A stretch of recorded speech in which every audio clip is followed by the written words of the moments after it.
వేదం కానీ శాస్త్రం కానీ ఇవన్నీ నేర్చుకోవాలి అనుకుంటే ఒకనొక సందర్భంలో బ్రహ్మచారికి కొన్ని విధాలుగా ఉంటాయి, అలాగే గృహస్థుడికి నేర్పేవి కొన్ని ఉంటాయి. మరి గృహస్థుడు అనేసరికి మరి పెళ్లి చేసుకోవాలి గృహస్థుడు అంటే.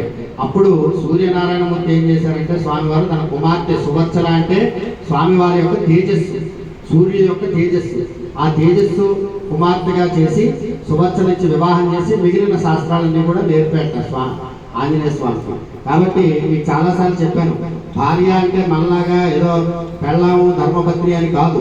దేవతలందరికీ కూడా భార్య అంటే ఆయన చేతిలో ఉన్నటువంటి శక్తి. సూర్యుడికి కుమార్తెని ఇచ్చి పెళ్లి చేశాడు కాబట్టి సువత్సల అంటే ఆంజనేయ స్వామి వారి యొక్క శక్తి ఏంటి? తేజస్సు. ఆ సూర్యుడు ఎంత తేజస్సుతో ఉంటాడో స్వామి కూడా అంతే తేజస్సుతో ఉంటాడు. అలాగే విష్ణువుకి లక్ష్మీదేవి భార్య అంటే అర్థం ఏంటంటే విష్ణువు లక్ష్మిని ప్రసాదిస్తాడు. లక్ష్మి అంటే ఐశ్వర్యాన్ని ప్రసాదిస్తాడు.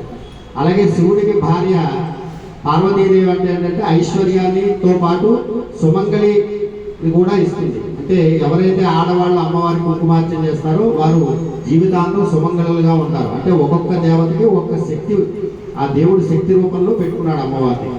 కాబట్టి అటువంటి సువత్సల హనుమత్ కళ్యాణం మన దేవాలయంలో జరుగుతోంది. కావున భక్తులందరూ కూడా తమకు హితోధికంగా అన్న సమారాధన